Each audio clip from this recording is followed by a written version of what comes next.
Christmas time. That beautiful time of year where everyone pretends to be happy, Arizona gets cold for about 2 weeks, and you can almost smell the capitalism in the air. Yeah, that's capitalism. I can't imagine what else it could be. But let's be honest, Christmas is much more than that. It's about family, it's about reflecting on the year, and of course, most importantly, it's about getting the most stuff. Though you then have to consider that stuff costs money, and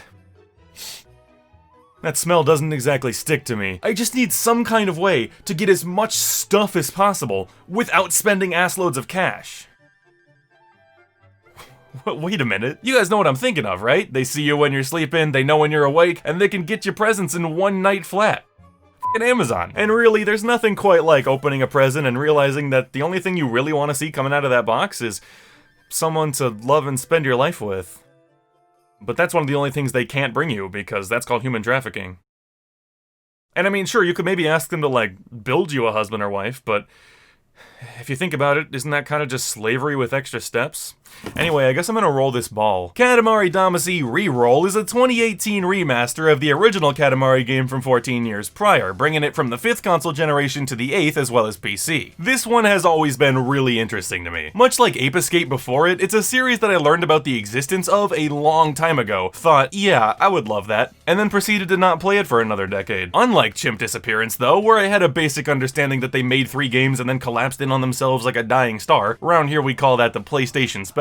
I knew nothing about what happened after the first 2 Katamari games, and upon further inspection of those only 2 games I knew about, they're both exclusively on PS2, the only PlayStation I still never had. I'll be honest, it's a real resume killer. Either way, it's finally been freed from those shackles, and it's about time I see what it's all about. So first things first, what even is a Katamari? Well, the word is Japanese and translates closest to cluster or clump. Basically, it's exactly what we're all looking for in the Christmas season. A giant mass of stuff. And they're relevant because this big hunk of whatever he's supposed to be, the king of all cosmos, destroyed all the stars in the sky in an alcoholic stupor and tasked his son with creating Katamari that he can toss up there and replace them with. Did I mention yet that this game is a little odd? One second a giant man is holding you in his hands as he hovers over the planet, the next you're running around someone's rafters trying to collect eggs. I mean, what the hell? It's not Saturday night yet. But that's pretty much it, honestly. Just roll your ball around listening to J-pop, not creating life-threatening diseases, and collecting bigger and bigger items to build up your Katamari. Sometimes there will be parameters that matter other than size, but it almost always comes down to rolling around and collecting stuff before the timer runs out. I mean, look, you could even make...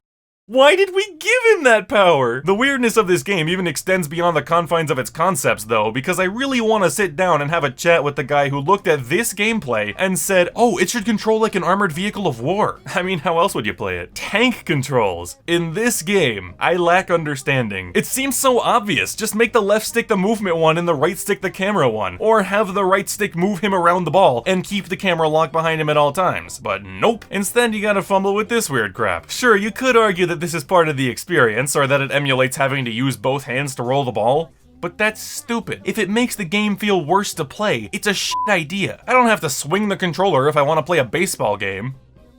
Okay, bad example. If I'm honest, I think the real culprit here may be the Switch Pro controller. I love the thing, it may honestly be my favorite controller of all time, but with the control sticks at such different heights, it can be kinda hard to consistently push them in the exact same direction like you have to move. And unfortunately, it doesn't end there. Even figuring out what you can and can't pick up has a real lack of logic to it. Some stuff is way bigger than you and still goes down no problem, while some stuff is minuscule and puts up a hell of a fight for no reason. Oh, I see, Lego pieces are fine, but Lego pieces are way too big. Thank you, video game. The physics can be pretty dang rough, too. It's super easy to build up momentum, but not even remotely easy to lose it, so you've really gotta inch around slowly for any sort of precise movement, and you'll still be accidentally slamming into walls constantly. I also feel like there's a pretty noticeable delay between my controller and the game, and I don't know if it's the game itself, or this version of it, or the fact that I'm using a wireless controller or what, but it leads to this gross scenario where rather than feeling like I'm controlling the character, I kind of feel more like I'm suggesting actions that the prince has to hear and process before actually going for them. Go left!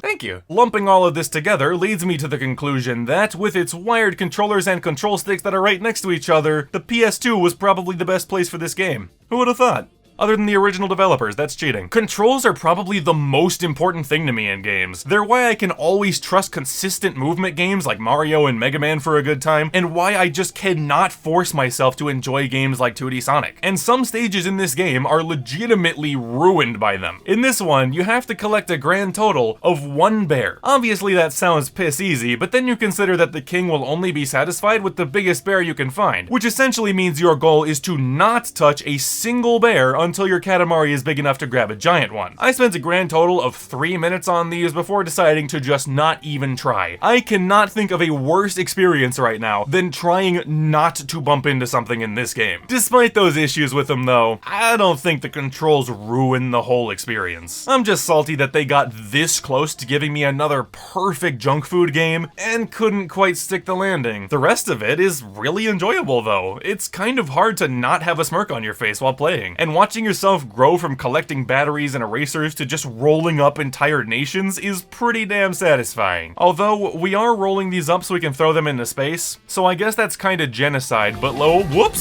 sorry, can't hear you over the J-pop. If there's one thing I can say for sure about Katamari Damacy, it's that there really is nothing else quite like it, both in concept and gameplay. If you like this kind of thing, you're really only gonna get it here. But for now, my verdict is that it's pretty fun.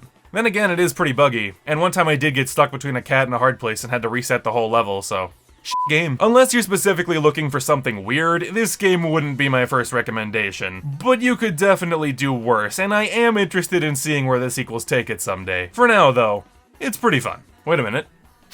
The smell's coming back. It's a Christmas miracle! I reek!